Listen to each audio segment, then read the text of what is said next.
오늘 도란노 수련은 사도행전 9장, 지난주에서 9장 32절에서 43절입니다. 지난주에는 이제 사울이 이제 예수를 믿게 돼서 아라비아로 갔다가 결국에는 이제 예루살렘으로 가서 사도들과 한 보름 정도 교제했다. 그래서 온 유대와 갈릴레와 사마리아 교회가 평안하여 든든히 서갔다. 이런 내용으로 그 말씀이 끝났는데요. 오늘 이 사도행전 9장 32절에서 43절까지 보면 다시 베드로에 관한 말씀으로 돌아오고 있습니다. 다시 베드로에 관한. 이제는 이제 사울에 대한 말씀이 잠깐 멈추고, 그러면 베드로는 어떻게 사역하고 있었는가 하는 내용이 오늘 여기에 기록되어 있는데, 오늘 본문에는 중풍병자를 고치는 모습, 그리고 또 한 사건은 이제 완전히 죽었다가 베드로가 기도해서 다시 살아난 다비다 혹은 도르가라고 하는 이 여인의 죽었던 몸이 다시 살아나는 그런 엄청난 사건이 오늘 본문에 기록이 되어 있어요. 이게 베드로께서 이제 주의 사역을 할 때 일어났던 사건이죠. 한번 43절까지 천천히 읽어보겠습니다. 그때에 베드로가 사방으로 두루 다니다가 룻다에 사는 성도들에게로 내려갔더니 거기서 에니아라 하는 사람을 만나매 그는 중풍병으로 침상 위에 누운 지 8해라. 베드로가 이르되 에니아야, 예수 그리스도께서 너를 낫게 하시니 일어나 내 자리를 종도하라 한데 곧 일어나니 룻다와 사론에 사는 사람들이 다 그를 보고 주께로 돌아오니라. 욥바에 다비다라 하는 여자자가 있으니 그 이름을 번역하면 도르가라. 선행과 구제하는 일이 심히 많더니 그때에 병들어 죽음에 시체를 씻어 다락에 누이니라. 룻다가 욥바에서 가까운지라. 제자들이 베드로가 거기 있음을 듣고 두 사람을 보내어 지체 말고 와달라고 간청하여 베드로가 일어나 그들과 함께 가서 이름에 그들이 데리고 다락방에 올라가니 모든 과부가 베드로 곁에 서서 울며 도르가가 그들과 함께 있을 때에 지은 속옷과 겉옷을 다 내보이거늘 베드로가 사람을 다 내보내고 무릎을 꿇고 기도하고 돌이켜 시체를 향하여 이르되 다비다야 일어나라 하니 그가 눈을 떠 베드로를 보고 일어나 앉는지라. 베드로가 손을 내밀어 일으키고 성도들과 가부들을 불러들여 그가 살아난 것을 보이니 온 욥바 사람이 알고 많은 사람이 주를 믿더라. 베드로가 욥바에 여러 날 있어 시몬이라 하는 무두장이의 집에서 머무니라. 아멘. 죽었던 사람이 일어나면은 얼마나 많은 사람들이 또 놀라기도 하고 무서워요.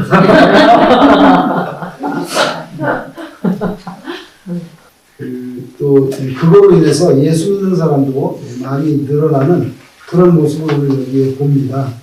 베드로가 확실히 대단한 인물은 대단한 인물이에요. 그죠? 그 예수님의 수제자라고 하는 그런 이제 호칭을 받는 사람이 베드로인데, 베드로의 믿음도 참 보통 믿음은 아니에요.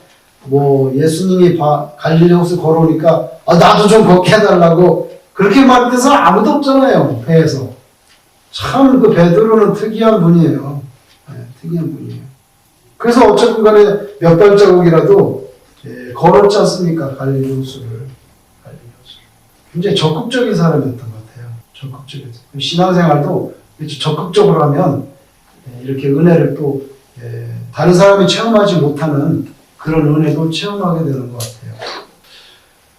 제가 국민학교 다닐 때 제 반에 어떤 친구가 있을 때 이름 잊어버렸는데 선생님이 수업을 하고 학생들이 이렇게 앉아가지고 이제 배우고 있는데 선생님이 이제 가끔씩 질문하잖아요. 4학년 때인가 그랬는데 선생님이 질문하면은 뭐 이건 이렇게 됐어? 어떻게 됐지? 이러면은 학생들로부터 어떤 반응을 보려고 질문하는 건데 그럼 꼭 손을 들으려 했어요. 항상 손을 들어, 항상. 한 번도 안 빠지고. 그러면은 그 아무개 그런 손을 들고 아무개 말해봐 그러면 이제 얘가 대답을 해요. 대답을 제가 볼 때는 거의 시원찮은 대답이에요. 영양가가 없는 대답이야. 영양가가 없는 대답인데도 선생님이 이제 그 대답을 하면 이제 뭐 그렇게 생각할 수도 있고 뭐 이렇게 하면서 넘어가시나. 근데 한두 번이 아니라 1년 내내 손을 드는 거예요. 근데 저는 성격이 그러지 못해가지고 제가 이 답이 정답이다 확신이 들 때나 손을 들지 확신 나왔는데 손을 왜 들어? 예? 본인은 확신하는 거죠. 본인은 확신한지 모르겠지만 제가 참 어릴 때도 철이 빨리 들었던 것 같아요. 솔직히 말씀드리면. 그게 왜 이렇게 철이 빨리 들었는가 생각을 해봤어요. 제 생각에 철이 빨리 들었던 것 같아요. 근데 두 가지 이유가 있어요. 첫째는 제가 장남이에요. 장남은 항상 이렇게 전반적인 생각을 하게 되더라고요. 누가 시키지 않아도 아 우리 집에 쌀이 떨어져 가는구나. 반찬이 부족하구나. 가장 이제 리얼한 게 그거예요. 김이 몇 장밖에 안 올라왔네. 이걸 어떻게 나는 먹나. 그런 뭐 동생들이 먹고 그 다음에 또 우리 아버님이 먹는 거예요. 우리 아버님은 그런 생각이 안 해요. 그냥 다 드셔버려. 근데 저는 어릴 때부터 딱 밥상 차리면은 아버님이 드시고 있고 동생이 먹고 있구나. 그럼 부족해. 그럼 저는 어떻게 했어요? 안 먹어버려요. 안 먹어버려요. 우리 아버지 그걸 몰라. 그래서 제가 어릴 때도 참 신기하다. 자기 자식이 안 먹는데 그걸 모르고 있나. 그러니까 장남이라는 거. 두 번째는 삶이 풍족하지 않다는 것이 자꾸만 상황을 자꾸 빨리 판단하게 하려고 했어요. 감형하는 거예요. 풍족하면 뭐 생각이 별로 없잖아요. 뭐 풍족한데 뭐. 풍족하지 않으면 이제 자꾸 이제 생각을 하게 되는 거야. 아, 그렇게 되면 상황이 이렇게 전전되겠고, 이렇게 되면 내가 이쪽으로 가겠어. 뭐 이렇게 자꾸 생각을 하게 되는 거예요. 그래서 저는 그런 게 이제 늘 몸에 배있기 때문에 선생님이 뭐 질문을 해도 이렇게 대답이 확실할 때는 손을 들지만 확실하지 않으면 손을 안 들어. 왜? 틀릴 거니까. 틀리면 이게 무슨 창피야? 이렇게 생각을 하거든요. 근데 그 친구는요, 그러지 않아요.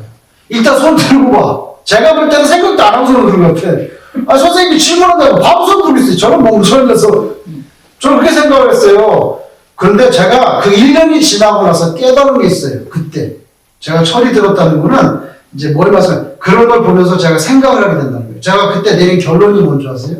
1년 동안 저 친구는 잘 모르면서 무조건 손을 들고 일단 자기 속에 있는 얘기를 한다. 정답이든 아니든 관계없어요. 무조건 얘기를 한다. 내가 그때는 거의 영양가가 없는 대답들이었어요.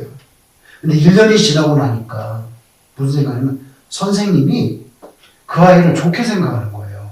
비록 답은 틀린다 할지라도 그 자세를, 애티튜드를 좋게 생각하는 거예요. 그리고 생각해서 선생님이 질문했는데 아무도 손을 안 들어. 그 시골에서 누가 손 들겠어요? 도시락도 막 고구마 2개 싸오고 이런 애들인데 뭘 손을 들겠냐고요. 진짜로 제 옆에 자꾸 보면 뚜껑 따면 고구마 2개만 따겠어. 아무것도 없어.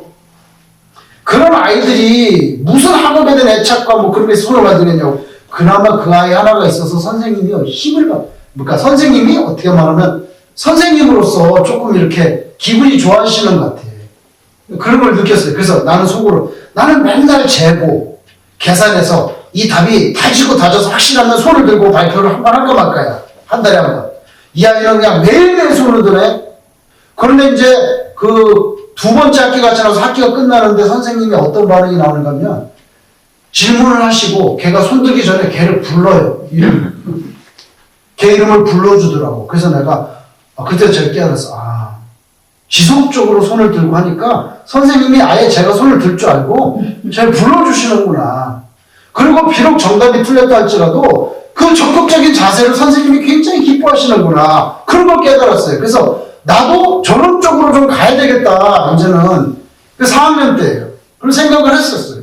그렇지만 쉽게 그건 고쳐지지 않았어요. 성격이 있기 때문에 고쳐지진 않았지만 생각을 하게 됐어요. 베드로를 보면서 저는 그 친구가 생각이 나요. 베드로, 아, 예수님 나도 좀 걷게 해주세요. 예수 믿음 아니면 나도 걷게 해주세요. 오늘 본문에도 보면요. 지금 핍박이 있는 시대예요. 아시겠어요? 만약에 저 같은 성격 따지면 문 걸어 잠그고 가만히 이렇게 있어야 되는 거예요. 근데 베드로는 그러지 않아요. 적극적이에요. 반입니다. 반이면서 복음을 전합니다. 이게 베드로의 적극적인 성격이고요. 세상 사람들이 나를 누구라고 그러니? 주는 그리스도시요. 아니 뭐 너희는 나를 누구라 그러니 주를 내보내 얘기하잖아. 그러니까 예수님이 어떠세요? 바요나시오라 네가 복이 있도다. 이를 너게 알고 한 것은 혈육이 아니요 나오자마자 바로 예수님 얼마나 기뻐요. 그러니까 신앙생활도 그런 적극적인 태도 하나님께서 기뻐하실 것 같아요. 맨날 제기만 하고 맨날 계산하고 뭐 이렇게 이러가는 것보다는 왜냐하면 선생님이 그 아이들 기뻐하더라고요. 별로 영양가 없는 대답일지라도 그 적극적인 태도 선생님이 왜? 선생님하고 호흡을 맞춰주잖아요. 나 같은 아이만 쭉 있으면 답답해서 어떻게 살겠어요 선생님. 그렇죠? 베드로도요. 그럼 너희들은 나를 누구라 하냐? 아무도 대답하잖아. 베드로가 주님은 그리스도시고 하나님의 아들이시지요. 얼마나 예수님 기쁘고 얼마나 기쁘셨는지 내가 너에게 천국 열쇠를 준다고. 근데 베드로가 이제 바울 사울에게는 당분간 중단되는데요. 오늘 베드로가 보면 그 적극적인 성격이 어디로 가지 않아요. 막 돌아다녀. 대본에 나오자면 32절 한번 보세요. 32절에 그때 베드로가 어떻게 나옵니까? 사방으로 돌아다니다가 지금 다닐 시즌이야. 팬데믹이 그냥 근데 어디를 돌아다녀? 그러지 않아요. 그러지 않아요. 그때 베드로가 사방으로 두루 다니다가 루다에 사는 성도들에게로 내려갑니다. 여러분 지금 보통 상황이 아니고 핍박의 상황이잖아요. 스데반도 죽었잖아요. 장난 아니에요. 그죠? 근데도 가만히 있지 않고요. 적극적으로 나가서 여러분 예수님이 요한복음 21장에서 뭐라고 그랬죠? 네가 나를 사랑하느냐? 주께서 하시나이다. 네가 나를 사랑하냐? 주께서 하시나이다. 자꾸만 그렇게 질문하세요. 피곤하게. 예수님 뭘? 내 양을 치라. 내 양을 치라. 사명 받은 게 있잖아요. 여기 쭈그리고 방구석에서 가만히 숨어 있는 거 아니에요. 이 사람은요 사방으로 다닙니다. 자기는 전과자입니다. 다른 제자들이 다 알고 있어요. 자기 배반한 거 예수님.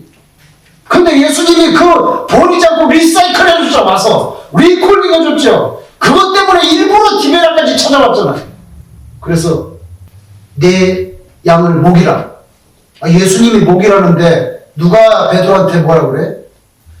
예수님한테 진 빚이 있어요. 부활하신 예수님도 나중에 만났지만 나는 완전히 버림받고 전과자로 낙인 찍혀가지고 저 배신자 3년 동안 쫓아다니고 뭐 수제자라고 떵떵거리더니 마지막에는 여자 종 앞에서도 모른다고 3번씩이나 불려고 예수님이 자기를 다시 불러주셔서 사도로 세워줬잖아요. 어떻게 숨어 있어요?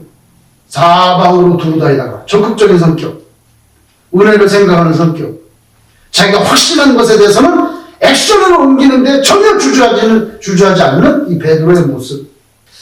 우리에게는 좀 이런 적극적인 모습이 있는가. 그래서 이제 막 전도하다가 루다에도 갔는데 거기에 마침 누가 있었냐면 애니아라는 사람이 병이 걸렸는데 중풍병이 걸렸어요. 여러분들 중풍병 걸린 거 보셨죠? 사시면서. 예. 저희 외할머니도 마지막에 중풍병이 걸려서 돌아가셨는데 평생을 쉬지 않고 부지런히 일하셨던 분이에요. 잠시도 쉬지 않았어요. 그런데 중풍병에 딱 걸리니까 그냥 바로 방에 앉아가지고 꼼짝 못하니까 첫 번째 중풍병이 스트로크잖아요. 사실은 첫 번째 중풍병이 딱 왔는데 못 움직이시는 거예요. 평생을 움직이시던 분이 할머니를 얻고 용산 미팔군 기지 뒤에 한의원이 있는데 금침을 잘 놓는다는 사람이 있어서 거기 갔어요. 가서 제 기억에 한 15대인가 20대 정도 금침을 맞았어요. 근데 그 한의사가 뭐라면 앞으로 보름 만에 일어날 거라고 했어요. 그때는 꼼짝도 못하고 있는데 보름 만에 양방에 안 갔어요. 보름 만에 일어날 거다. 그래가지고 금침을 맞고 다시 택시 타고 집으로 왔어요. 딱 2주 지났는데 일어났어요. 정말로 일어났어요. 그래서 또 완벽하진 않지만 뭐 걸어다니는 거 다 하셨어. 아주 정교하게는 못하지만 옛날처럼 뭐 얼마 밥 먹고 식사하고 다 해요. 뭐 다니고. 그 두 번째 스트로크였을 때는 안 되고 연세가 많아서 이제 침 안 놓겠다 그랬고 침 놓는 거 제가 현장에서 봤죠. 한 20대 났는데 손이 안 보여. 제가 그때도 관심이 많잖아요. 어디다 놓는 거야 도대체. 손이 안 보여. 팍팍팍 하는데 안 가르쳐주는 거예요. 그거를. 자기 노하우기 때문에 목을 돌리고 팍팍팍 꽂는데 1분 나무에서 순대를 그냥 이따만한 바늘인데 그냥 꽂아. 그럼 딱 2주 만에 일어날 거라고. 장담한다. 여기 중풍병 8년 됐네요. 오늘. 그죠? 33절에. 거기서 애니아라는 사람을 만나며 그는 중풍병으로 침상에 누운 지 8해라. 베드로가 이르되 애니아야 예수 그리스도께서 너를 낫게 하시니 일어나 내 자신을 정돈하라 한데 곧 일어나니 루다와 샤론에 있는 사람들이 다 그를 보고 주께로 돌아오니라. 여러분 여기 베드로의 위대한 모습, 일어나라 라고, 내 차례 정돈하고 일어나라 라고 말하기 전에 뭘 말합니까? 누가 너를 낫게 합니까 지금? 예수 그리스도께서 낫게 한다며. 내가 낫게 하는 게 아니에요. 나 베드로가 낫게 하는 게, 그건 아주 확실하게 밝힙니다. 확실하게 밝힙니다. 예수 그리스도께서 너를 낫게 하시나니 일어나라. 여러분 지난번에 성전 미문에 앉은 안진뱅이 할 때 뭐라고 그랬습니까? 누구 이름으로? 나사렛 예수 그리스도 이름으로 일어나라 그랬지 베드로 이름 아닙니다. 베드로 참 위대하신 분입니다. 조금 더 차이를 드러내지 않습니다. 지난번 성전 미문에서 안진뱅이, 요번에 중풍병자, 예수 그리스도께서 너를 낫게 하신다. 확실하게 선언하고 들어갑니다. 그러니까 낫잖아요. 낫죠? 그러니까 그 주변의 사람들이 8년 동안 못 움직이고 있었던 거 알는데 이게 일어났단 말이에요. 근데 여기 굉장한 결론이 있죠. 35절에 잘 보세요. 루다와 샤론에 있는 사람들이 다 그를 보고 8년 동안 중풍병 앓다가 일어난 그 사람을 보고 누구에게로 돌아옵니까? 주께로 돌아옵니다. 베드로에게로 돌아오는 것이 아닙니다. 여기 베드로가 없어요. 이게 베드로의 위대함이라는 거예요. 이게 베드로의 위대함이라는 거예요. 제가 기도해 드리겠습니다. 그렇게 하지 않습니다. 제가 기도하겠습니다. 그러지 않습니다. 예수 그리스도께서 너를 낫게 하신다. 그러고 일어났으니까 사람들이 다 어디로 돌아? 베드로 돌아오는 게 아니라 예수께로 돌아온다. 그리고 여기에 병을 치유해준 목적이 있어요. 병 낫는 것도 물론 중요하죠. 그 본인한테는 천지가 개벽하는 사건인데 왜 안 중요하겠어요? 중요하지만 궁극적인 목적은 뭐예요? 병을 치료하는 그 자체 있지 않고 그것 때문에 많은 예수 믿는 사람들이 생겨나게 하는 데 목적이 있는 거예요. 그래서 사도행전을 기록하는 누가 하느냐? 항상 초점을 그리지 않습니다. 꼭 이거 기록해 주죠. 다 누구에게로 돌아? 주께로 돌아. 이게 결론이라는 거예요. 에비다라는 사람 8년 동안 중풍병 고생하다가 낫다는 건 굉장히 중요하고 그 개인적으로 보면 천지가 개벽하는 너무나 놀라운 은혜의 체험이지만 결론은 많은 사람들이 예수를 믿게 됐다는 거예요. 그래서 병을 치유하는 거 중요합니다. 그러나 그보다 더 궁극적인 목적은 그로 인해서 예수님은 메시아고 하나님의 아들이라는 복음이 전파되는 거, 그게 목적인 거죠. 우리도 항상 주의를 하거나 신앙생활하고 교회 섬길 때 목적이 거기에 있다는 것을 반드시 기억할 수 있기를 바랍니다.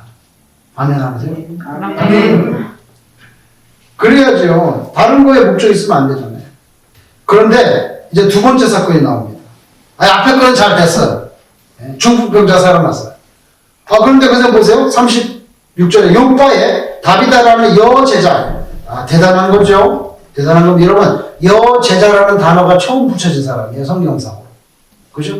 한 번도 여제자란 말이에요. 여제자가 있으니 그 이름을 번역하면 도루가라. 선행과 구제하는 일이 심히 많더니 그때의 병들어 죽음에 시체를 씻어 다락에 눕혀놨어요. 그리고 루다가 요바에서 가까운지라 제자들이 베드로가 거기 있음을 듣고 두 사람을 보내가지고 베드로 사도시오 빨리 와주세요 라고 간청을 했다는 거예요. 왜 간청했겠어요? 베드로가 살릴 거라고 가능성이 있다고 봤기 때문에. 왜? 그 옆에 루다에서 누가 지금 일어났어요? 중풍병자도 일어났잖아요. 지난번에 성전 미문에서 안진병이 일어났잖아요. 알고 있거든요. 알고 있고 가까운데 좀 오셔서 기도해 주시라고. 그래서 두 명을 보냈더니 베드로가 찾아옵니다. 여러분, 베드로가 이제 요바로 오는데 이걸 생각하기 전에 이 다비다라는 여자가 어떻게 살았던 여자를 했어요? 여기에? 뭐가 많아요? 심히? 선행과 구제가. 잘 보세요. 선행과 구제가 심히 많은, 선행과 구제를 많이 하는 사람이에요. 그렇게 선행과 구제를 많이 하면 좀 오래 살아야지. 그렇게 빨리 죽으면 어떡해? 은혜 안 되게. 여기 한번 생각해 보겠습니다. 내가 이렇게 살았으니까 내가 꼭 말하자면 세상적으로 복을 받아야 되고 내가 좀 리워드를 받아야 되잖아요. 그죠? 그런 생각이 있죠, 우리한테는. 보상심이 기대하는 게 있고. 근데 여기는 선행과 구제가 그렇게 많았던데 왜 그걸 빨주냐고. 여러분, 우리 생각이 아무리 생각해서 내가 뭐 많이 받아야 될 것 같아도 하나님이 때로 아니면 아닌 거예요. 여기에 내 마음에 부대낌이 생긴다 그러면 아니 내가 선행과 구제를 그렇게 많이 했는데 내가 빨리 이렇게 죽어야 돼? 그런데 거기에 내가 부대낌이 생긴다 그러면은 내 신앙은 그렇게 순수한 것은 아니었을 수도 있는 거죠. 그죠? 그러니까 이런 문맥에서 내 마음에 부대낌이 없어야 돼. 내가 어떻게 살아왔는데 하나님이 뭐 나한테 이렇게 되지 마시고 이런 부대낌이 일어나면 안 돼요. 오늘 죽었잖아요. 선행과 구제가 심했는데도 죽었잖아요. 이건 교훈을 보여주는 겁니다. 자, 드디어 베드로가 왔어요. 베드로가 와서 어떻게 했습니까? 다락방 올라가니까 과부들이 울고 있는데 뭘 꺼냈어요? 전부 다 속옷과 겉옷을 다 내고 했어요. 근데 그 사람들 과부들이었어요. 이거 무슨 말입니까? 여러분 혼자 사시는 그 당시에 과부들은 뭐 대단히 부자들이 아니에요. 은혜를 갚을 만한 능력이 없는 사람들이에요. 그래서 도르가라는 여인이 자기가 옷을 입히고 선행과 구제를 많이 했지만 내가 이걸 베푼으로 인해서 나는 저 사람부터 나중에 더 큰 몸을 받을 수 있다. 이런 사실 없이 순수하게 베풀었다는 거죠. 순수하게 베푼 사람. 그래서 다 모인 사람들이 과부들이에요. 자기가 속옷과 겉을 꺼냈어요. 이 사람들은 도르가에게 뭔가를 이렇게 페이백할 가능성이 전혀 없는 사람들이에요. 그죠? 그래서 도르가의 선행과 구제는 정말 진심이었다는 거죠. 우리는 계산하잖아요. 내가 이 사람한테 뭐 이걸 선물하면 내가 나중에 뭘 받을까 이렇게 생각할 수가 있잖아요. 그죠? 그런데 이 다비다는 그런 분이 아니었어요. 그런 분이 아니었어요. 베드로가 사람을 다 내보내고 여기 보니까 무릎을 꿇고 기도하고 무릎 꿇고 기도하는 거 대단히 중요하죠. 대단히 중요해요. 여러분 다니엘은요 무릎을 꿇고 기도했나요? 그냥 했나요? 네? 무릎 꿇고 기도했어요. 무릎 꿇고 기도했어요. 굉장히 중요합니다. 하나님이 굉장히 중요해요. 무릎 꿇고 기도하는 거. 무릎 꿇고 기도하고 돌이켜 시체를 향하여 말을 합니다. 그러니까 무릎 꿇고 간절히 기도를 한 다음에 시체를 향해서 뭐라고 말했습니까? 다비다야 일어나라 하니까 여기서 바로 우리 이종미 권사님 말하는 건 무서운 사건이에요. 밖에 일어나서 눈을 벌써 떴어. 엄마야 이거 진짜 눈 떴네. 마가복음을 한번 보세요 여러분. 오늘 본문을 덮지 말고 마가복음 5장 한번 보세요. 5장 38절. 마가복음 5장 38절을 한번 보세요. 마가복음 5장 38절. 거기에 예수님이 누구를 살립니다. 마가복음 5장 38절. 자, 61페이지 37절 보세요. 누구랑 같이 가셨는데 예수님께서 베드로가 같이 갔죠? 그죠? 베드로와 야고보와 야고보의 형제 요한 외에 아무도 따라 3명이 같이 갔어요. 삼총사인데 38절. 회당장의 집에 함께 가서 떠드는 것과 사람들이 울며 신기통곡함을 보고 들어가서 그들에게 이르되 너희가 어찌하여 떠들며 우느냐 이 아이가 죽은 것이 아니라 잔다 하시니 그들이 비웃었어요.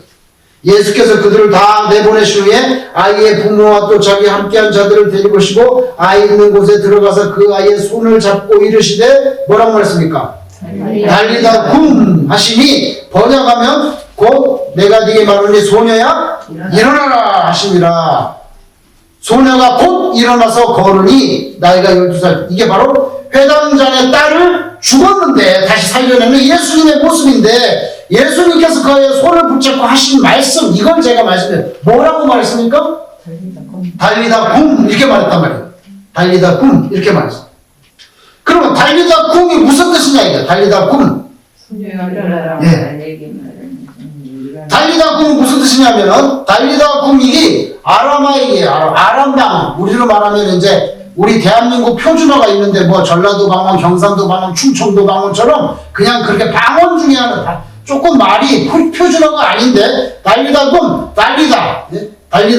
달리다 정확하게 발음하면 달리사 탈리사 뭐냐면요. 걸이라는 뜻이에요. 걸. little girl. 뭐예요? 소녀. 부르는 겁니다. 탈리사 소녀야. 그 다음에 뭐야? 쿰.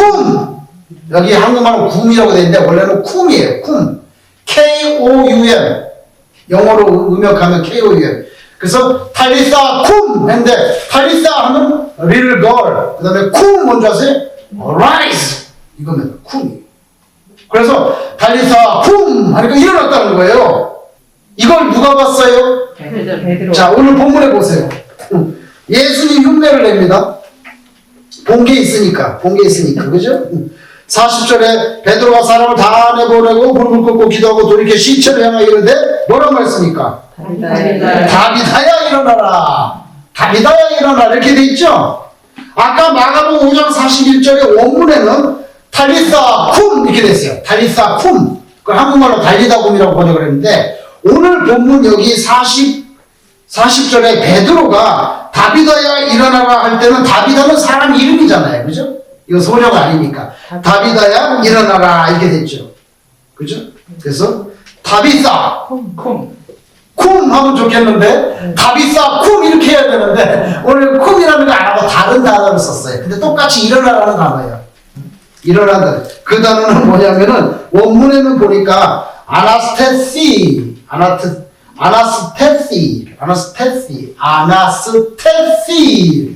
쿰은 참 빠르고 좋은데 베드로는 좀 다르겠네. 옛날에 베드로가 예수님처럼 하나 봐요? 다비사 쿰 이렇게 하면 되는데 그러지 않고 다비사 아나스테시 볼떡 일어났어요. 이게 뭐 여러분 선생님하고 늘 교감이 많던 이 학생이 선생님하고 비슷하게 기도하고 이렇게 다비다를 살리는 모습이 나옵니다. 발음도 비슷해. 쿰만 나오면 이건 리들거리고 이거는 다비다지만은 그죠? 그래서 예수님께서 달리사 쿰 했는데 그거 생각을 하셨는지 일어났더라고요. 아나스테시 일어났단 말이에요. 자, 그 다음 보세요. 그렇게 일어났어요. 41절에 베드로가 손을 내밀어 일으키고 성도들과 과부들을 불러들여 그가 살아난 것을 보이니 온 요파 사람이 알고 많은 사람이 누굴 믿어요? 주를 믿어. 이게 누가가 말하는 포인트예요. 항상 나와요. 주를 믿더라. 뭡니까? 병을 고치든 죽은 사람을 살리든 최종 목적은 뭐예요? 주를 믿게 하는 거. 예수를 믿게 하는 거. 이게 저기지. 뭐 베드로가 중요한다든지 물론 그 부활하는 것도 중요하지만 그래서 결국 어떻게 됐냐? 그래서 많은 사람들이 예수를 믿게 됐다는 거예요. 그게 결론이라는 거예요. 그래서 사건마다 항상 주를 믿더라. 여러분 베드로가 지난번에 그 미문에서 안진뱅이 고친 다음에 사람들이 우와 이렇게 됐거든요. 우와 이렇게 됐어요. 거기서 하나 볼 게 있어요. 사도행전 앞으로요. 3장 12절을 보세요. 사람들이 우와 이렇게 되니까 사도행전 3장 12절 같이 읽겠습니다. 12절 시작.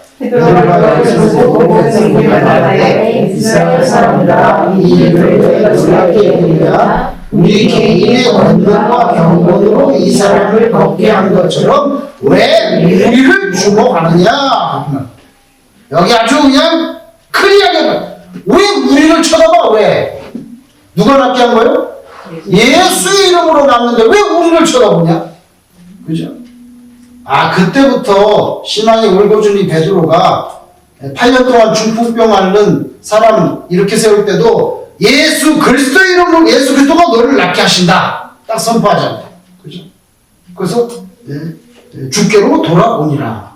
오늘 여기에 다비다 살아나도 그죠? 주를 믿더라 했지. 언제 베드로를 믿더라 이런 거 없습니다. 근데 오늘 이 세상에는 아니라고 하면서도 다 목사님을 이렇게 관심 갖고 목사님을 주목하려고 그러고 이거 다 엉터리예요. 베드로는 그런 부분에 있어서 아주 클리어한 분이에요. 그리고 마지막 44절은요 우리에게 참 큰 교훈을 줍니다. 43절 사도행전 9장 43절을 보시면은 오늘 뭐라고 끝납니까? 제가 읽어보겠습니다. 베드로가 요바에, 그 요바는 어떤 곳이었죠? 죽은 다비다를 살린 곳이잖아요. 그죠? 그러면은 이제 베드로는 많은 사람의 주목을 받고 많은 사람으로부터 뭐예요? 우와! 대접을 받을 수 있는 분위기가 너무나도 자연스러운 그 동네입니다. 그죠? 근데 거기 보세요. 베드로가 요바에 여러 날 있어 시몬이라 하는 무두장이의 집에서 머물렀다. 무두장이가 뭡니까, 여러분? 무두장이가 뭡니까? 가죽을 다스려 해갖고 신발 만들고 하는 가파치입니다. 옛날에는 피장이라 그랬어요. 피장. 예? 옛날 번역에는. 여러분, 그 당시에 가죽, 짐승의 가죽을 벗겨야 되거든요. 우리식으로 말하면 뭡니까? 백정입니다. 아시겠어요? 백정. 불가촉 천민입니다. 그 당시도 하류 계급입니다. 대단한 사람 아닙니다. 베드로는 지금 죽은 사람을 기도해서 살려낸, 우와! 얼마든지 대접받을 수 있는 바로 그 동네에 있는데도, 그냥 우리식으로 말하면 불가촉 천민집에 들어가서 거기서 며칠 머물렀다. 이 말씀도 대단히 충격적인 말씀입니다. 제 생각에는 많은 사람들이 베드로를 초청하려고 했을 것 같아요. 위대한 목사님이에요. 보통 목사님이 아니야. 그러니까 좀 재력도 있고 번듯한 집에 여러 사람들이 베드로를 대접하려고 하고 그럴 분위기가 좀 있었을 거 아니에요. 죽은 사람 살렸는데 많은 사람들이 예수 믿고 있는데, 근데 베드로는 우리식으로 말하면 백정집에 가서 거기서 며칠 머무는 것으로 오늘 본문이 마무리되고 있어요. 여기서 보시면 여러분, 베드로가 대접받으려고 거창한 곳으로 가지 않았습니다. 베드로는 사심이 없는 사람이에요. 왜? 어차피 자기가 하는 일이 아니기 때문에. 예수님께서 하시고 자기는 그냥 쓰임받는 도구잖아요. 사실은. 쓰임받는 사람이잖아요. 여러분, 예수님이 예루살렘 입성하실 때 뭘 타고 들어가셨죠? 낙이 타고 들어가셨죠? 낙이 타고 들어가니까 사람들이 뭐죠? 호산나 했죠? 호산나 다윗의 자손을 오신 예수요. 호산나 했어요. 예수님이 낙을 타고 들어가서 낙이가 딱 보니까 전부 다 손을 흔들고, 그래. 나한테 손을 흔드는구나. 만약에 낙이가 그런다면 그 얼마나 바보 같은 낙이야. 네? 자기 보고 손 흔드는 거예요? 자기 등 위에 있는 예수님을 환호하는 거지 자기를 환호하는 거냐고. 그럼 암착각을 하면 안 되는데, 이 세상에 많은 사람들이 주의를 할 때 마치 예수님이 영광을 받아고 호산나는다 예수님께 가는 건데 내가 나한테 하는 것처럼 착각하고 암착각. 거기서 지금 문제가 생기는 거죠. 문제가 생기는 거죠. 베드로는 말하자면은 그런 면에 있어서는 아주 깔끔한 사람이었어요. 욕심도 없고 깔끔하고 순수하고 완전히 정말 예수님의 온전한 그런 훌륭한 사도로 완전히 변화된 것을 볼 수가 있어요. 왜 우리를 주목하냐고. 쓸데없이. 아주 확실하게 선을 그었잖아요. 선을 잘라버려. 왜 우리를 주목해? 그리고 나사렛 예수님이 너를 고쳐주신다. 예수 그리스도 이름으로 일어나. 여러분, 오늘 하나님께서 역사하시면 이런 큰 은혜도 체험하게 될 줄로 믿습니다. 그러니까 그때는 일어나지만 요새 절대로 안 일어나. 그러면 안 일어나는 거예요, 당신한테는. 왜 그렇게 말을 해? 하나님이 돌아가셨어요? 아니잖아요. 왜 그때는 됐는데 지금은 절대로 그런 일이 없어요. 그 절대로 안 되면 당신이 안 되는 거지. 우리는 그렇게 생각할 필요 없어요, 여러분. 얼마든지 하나님이 하시려면 하고요. 살다 보면 그런 기적을 경험할 수도 있잖아요. 있습니다. 저도 몇 번 경험했어요. 예를 들면은, 그 주일날 제가 늦어가지고요. 뉴저지를 가는데 밟았어요, 아침에.